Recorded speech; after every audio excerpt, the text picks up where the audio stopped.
Hoje eu converso com a advogada especialista em Direito Civil, Família e Sucessões, Júlia Trota. Italiano, é isso? Isso, italiano. Júlia Trota, Muito que vai falar com a prazer. gente a respeito das estratégias do planejamento patrimonial. Boa tarde, seja bem-vinda mais uma vez. Tudo bem? Boa tarde, muito obrigada pelo convite. Um prazer enorme estar aqui, Thiago. Prazer é todo nosso. Júlia, por que a gente está em um momento que faz sentido pensar no planejamento, em quem é o público-alvo do planejamento patrimonial e também sucessório? Perfeito. Então a gente está no momento em que esse assunto está em voga, né? A gente está vendo notícia em todos os lugares. Então é um momento interessante para pensar em planejamento. Por quê? Por causa da reforma tributária, né? Principalmente. E das outras alterações legais que decorreram da reforma. Certo. Principalmente aqui em São Paulo, né? A gente tem aí uma alteração que está acontecendo agora, um projeto de lei, para aumentar o imposto decorrente do inventário. Aqui em São Paulo. Em São Paulo. Né? Atualmente o imposto é 4% e essa proposta aumentaria ele para até 8%. Então, para muita gente vai aí dobrar. Nossa. Então, é um momento em que a gente está falando, principalmente em razão disso, né? A gente está falando sobre a economia, da questão do tributo, da questão dos custos, e por isso é importante pensar em planejamento agora. Boa. E quais são os objetivos do planejamento? Somente a economia financeira ou tem mais coisas? Tem mais coisa, Thiago. Assim, a gente fala muito, eu acredito que o maior patrimônio que uma família tenha seja o patrimônio afetivo, né? Opa. É claro que todo mundo quer economizar, né? Isso não tem dúvida. Economizar tributos, economizar custos, mas o patrimônio afetivo é muito importante numa família. E a gente sabe, quando a gente fala de inventário, que tem muita gente que tem problema. 10, 15, 20 anos aí passando por um inventário.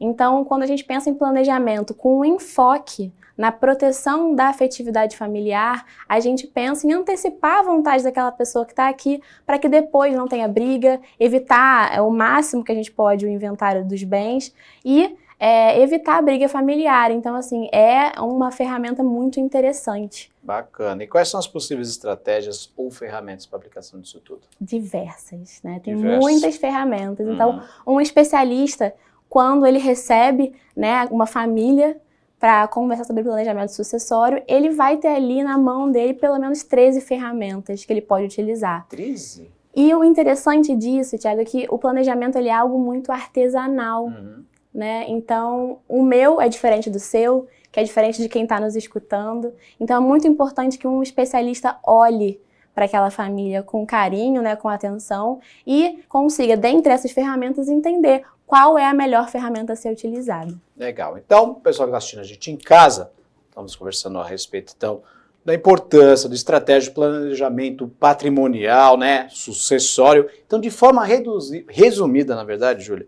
Então, explica ao pessoal de casa o que é o planejamento patrimonial e sucessório, para a gente praticamente encerrar a nossa entrevista. Tá, então assim, essa palavra, essa expressão grande, né? O planejamento patrimonial do patrimônio e sucessório vem de suceder, Certo. que nesse contexto é a transmissão natural do patrimônio de pais para filhos ou de um indivíduo para qualquer um de seus herdeiros. Nesse enfoque a gente está falando da transmissão decorrente da vida, né? Da morte que vem para todo mundo. Então assim, quando a gente pensa em se planejar com relação à sucessão, a gente pensa na melhor forma de preparar aquele patrimônio, de preparar aquela família com instrumentos jurídicos, né, para conseguir proteger o patrimônio, para evitar reduzir custos, reduzir tributos, proteger a afetividade e garantir que a vontade daquela pessoa que está se planejando vai ser cumprida. Legal. Júlia, para quem está assistindo a gente em casa, tem dúvidas a respeito do assunto, redes sociais, como faz para entrar em contato com você? Legal. Minha rede social é